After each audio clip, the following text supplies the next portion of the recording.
am Pastor Reva Williams of Life Changing Worship Assembly in the city of Beaumont, Texas.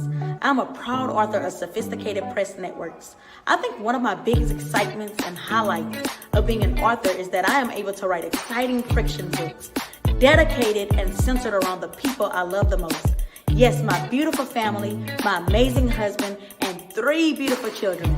And as a proud Black woman and author, I would like to encourage every little Black girl and little Black boy that the shelf has room for your book. Happy Black History Month.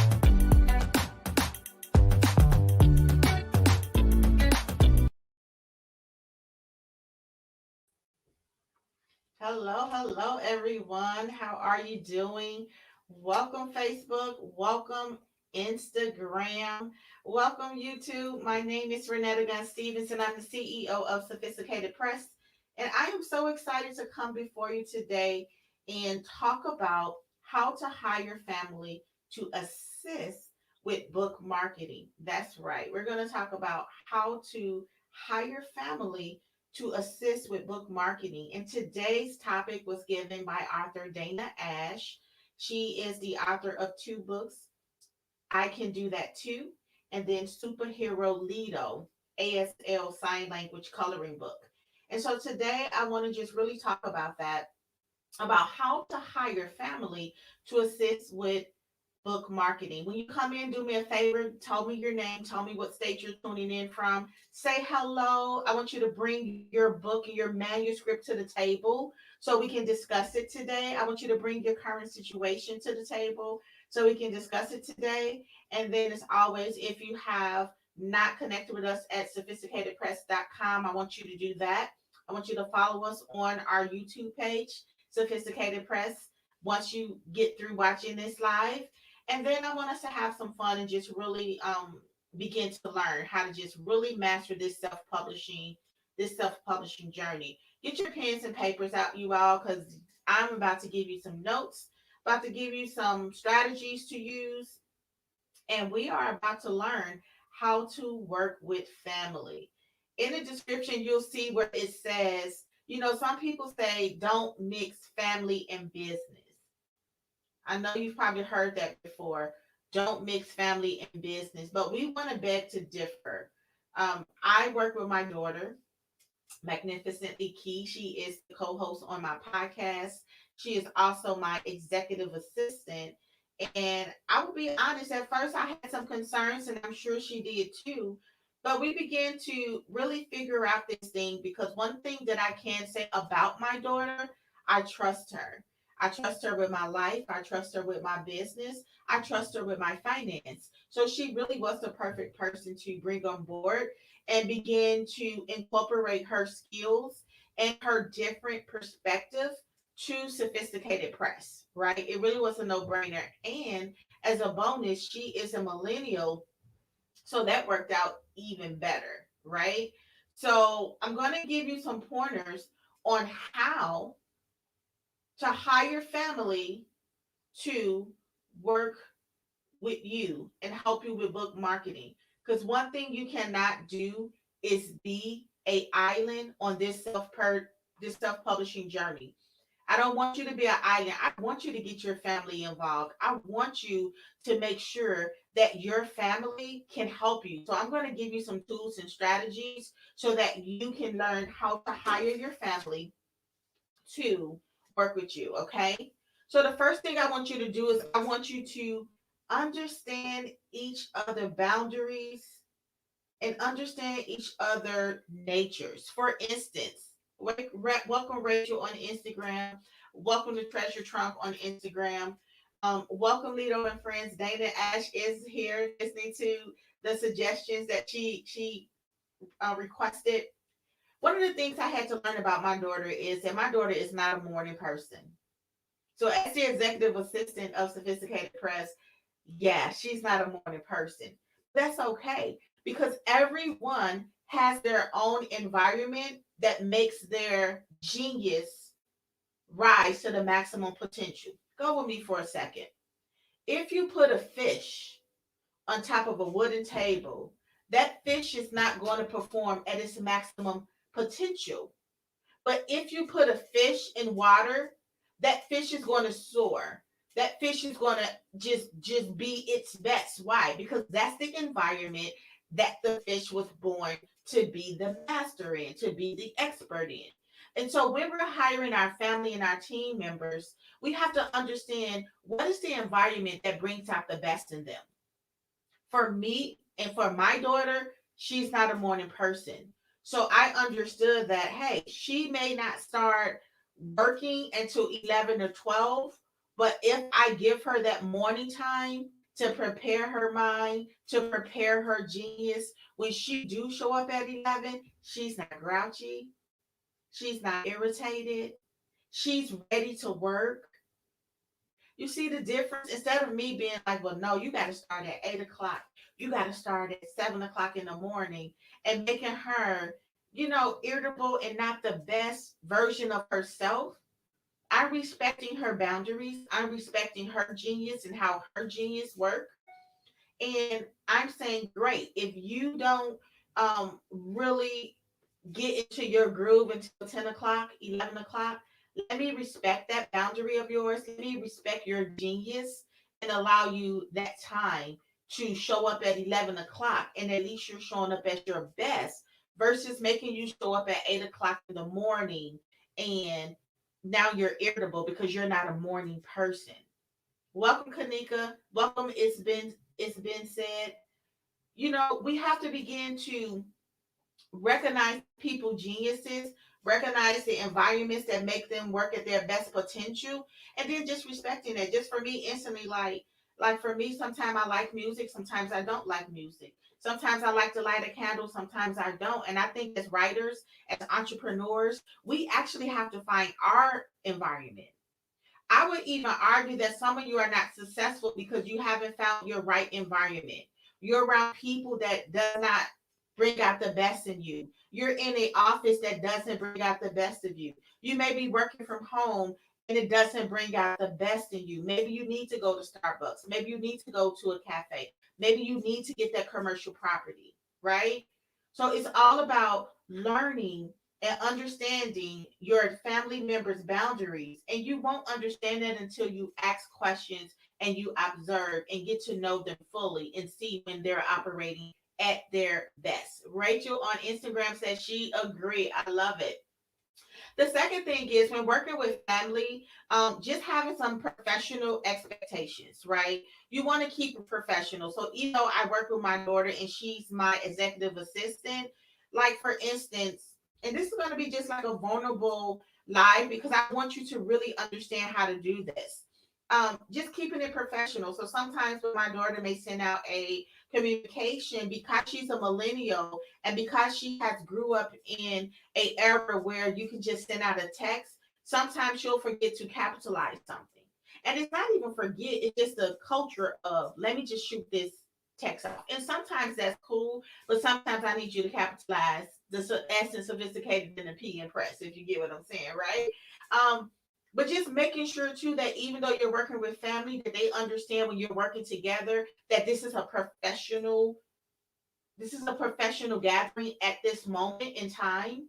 So keeping it professional. When you are hiring your family to help you with book marketing, that time that you give them, let them know this is a professional hour. This is a professional time slot that I need you to really be professional and intentional in helping me sell these books, right? So setting that expectation and letting them know this is a professional time. This is not family time. This is not leisure time. This is a professional time, right? The second thing that I want you to do when you are hiring, the third thing, I'm sorry, when you're hiring your family is set clear expectation, roles, and responsibility. Do not assume that your family member know exactly what to do to help you in book marketing. As the self-published author, you have to create job roles for each individual that you hire to assist you. If you're hiring a virtual assistant, you should clearly state how many times you want them to post. You should clearly state the purpose of the post. Is this post just to get clicks on the website? Is this post just to inform? Is this post to get a sale? because each post has a different way that it needs to be presented in the marketplace. For instance, if you are posting just to get information or just to highlight a testimonial, that really doesn't require a link. But if you are posting to get book sales or if you're posting to get emails, then there needs to be some type of link and some type of call to action to inform the audience of what you want to do. And the person that you have doing these type of postings for you, they actually need to know what is the role and responsibility of this post.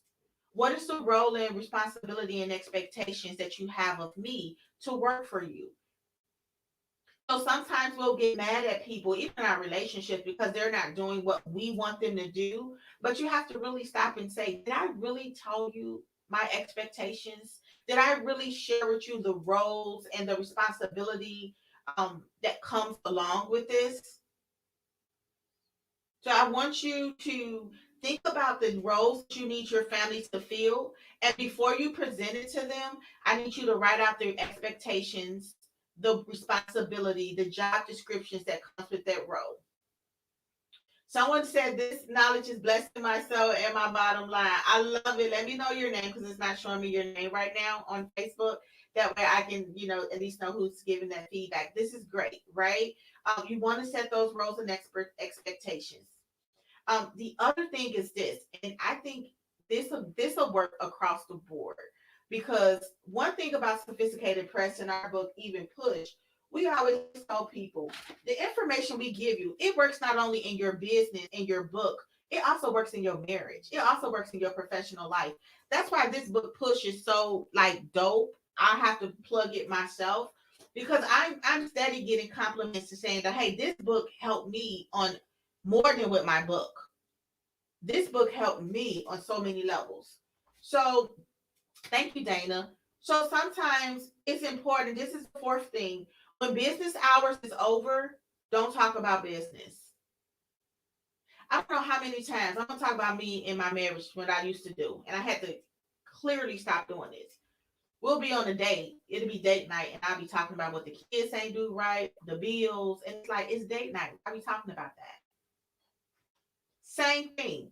When you are hiring your company, and let's say it's the family reunion, it's not time now to talk about the business or the book. It's time to enjoy family. So you have to know how to cut it off when it and set strict business hours. And if it's not business hours, don't talk about book marketing. Because now you're taking off the hat of self-published author and boss, and you're being auntie, you're being mom, you're being sister, you're being daughter. So knowing how to have hard cutoffs of right now, we're not talking about business. And that's something that I know Gigi Whitaker, author of Let Me Talk My Ish, just came out. Go cop that. I've been guilty of that too. Sometimes every time me and my daughter get together, I'm talking about sophisticated press, and I'm like, wait a minute. Right now it's time to be mom. Like right now, it's not time to talk business. We're on our way to lunch and you're talking business. You're at the lunch table and you're at the restaurant and you're talking business. We have to set those healthy boundaries and cut it off. If it's not during business hours, let's not talk about book marketing. But when it is during business hours, take advantage of that time, right? The next thing I want you to do is if you hire your family to assist you with book marketing, and if this is good, you all tag and share it out. Let people know we stepping it up in here in Sophisticated Press. We're gonna get you right. If you are gonna hire your family to assist you with book marketing, the keyword hire, pay them. Pay them something. Pay them in free lunch, pay them in money, pay them in commission, but pay them, right? Because it's not fair for us to ask someone to help us make money and we don't give them a benefit in helping us. It doesn't matter if they're your daughter. It doesn't matter if, as my daughter worked for me, I can't say, well, I brought you into this world. Why I got to pay you? Because you would pay somebody else on the street. You would pay another employee. you would give somebody else a incentives.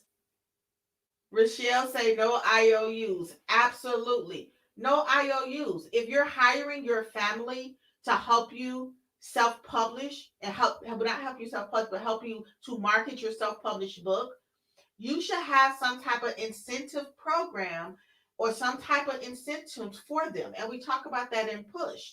This is how you build your tribe. You're going to need a tribe to make that book successful worldwide. So you can say, hey, my book is $20. For every book you help sell, I'll give you $3 off this book. The sky is the limit how much you can make with $3 per book. I'm going to give you a coupon code, build that coupon code into my website, and that way I can see how much traffic you're bringing into the website, and I'm going to give you an incentive. Dana Ash made a post today. Make sure you follow Dana Ash. And her daughter posted about her book today, and Dana Ash got, I think she said 5 sales today in 10 minutes. Take advantage of the millennials in your family. I cannot express that enough. I almost call myself an old head because I'm finna say us old heads got to connect with the young people. Listen, y'all know I'm from Chicago. Y'all got to excuse me. I tell it like it is. Like my auntie say, T.I. is. Listen, we have to take advantage of having millennials in our family, millennials in our reach, because they got the ears to the street. They know what's current, they know what's trending. Hire your nieces and your nephews and have them work that phone. They're on the phone anyway. Hire them. Pay them some incentives, give them some Starbucks gift cards, give them some Amazon gift cards, and have them just really become some of your marketing gurus of your business, of your small business. It'll save you thousands of dollars from hiring an actual professional, and it's going to build a bond between you and your family members. Okay, so I want you to think about what type of incentives you can pay your family members as they help you. Don't say a price that's going to hurt you, but at least offer them something, right? The next thing I want you to do is travel together. That's right. As your company grow and you begin to get invites to come speak, to do podcasts, travel together again to keep building that bond, because this is the people who needs to understand your brand so they can communicate it in a way that is very passionate and that is very energetic. So I want you to hang out with them. I want you to have fun with them. The same way corporate used to do us and have team building activities. Now we are corporate. Now your book is your business. So now you have to do everything that corporate was doing, that you work for your job and they did to help you all get to know each other so you can work better with each other and help their business bottom line. Now you have to do those same strategies for your own business, because every business should have a book and every book is a business. You have to treat this book as a business. If you treat this book as a business, I promise you this book will take you off your 9 to 5 and have you traveling the world. But you got to look at this book as a business. This is not just a book. This is a business. This is 7 streams of income that can come out of this book.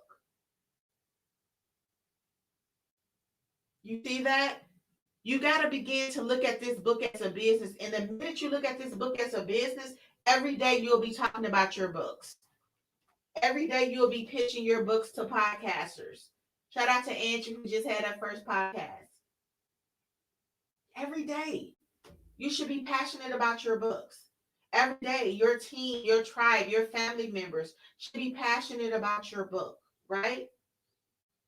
The next thing I want you to do is have effective communications. One of the things that I had to learn when I was working with my daughter was I had to fix my tone. That's right. I had to fix my tone and have effective communications. Why? Because I was my daughter's mom and I was talking to her like, I'm your mama. You better do what I say. Wrong. Wrong, wrong, wrong. I'm your big auntie. You better do what I say. Who I had to give my daughter when we were working the freedom to express herself and not have on the mommy hat. Who she's talking to like that? How you gonna disagree with me? Who you wrong? Remember, this is a business. When you're working on your book, this is a business. So your employees should have a right and the freedom to express themselves, bring their individuality, disagree with you, and be able to tell you what they feel should be done, or what you're doing wrong. And my daughter simply had to tell me, Mom, I don't like your tone. Your tone is very hard. Your tone it's just too hard and it makes me hard to work with you. And I had to apologize to my daughter, who is now my wonderful assistant, my co-host on my podcast. And I had to give her the freedom to be herself. I had to give her the freedom to disagree with me. I had to give her the freedom to be her genius and work in her environment on her timing. And I had to respect her as an individual, you all. And the more I do that, the more progress we are beginning to make, the more her creativity is beginning to flow because she doesn't have the stressors of working with a family member. So I wanted to just share my story and share some strategies for you, because if you learn how to properly work with your family, you all can build a dynasty. You can build a dynasty. So let's go really quick over the steps again.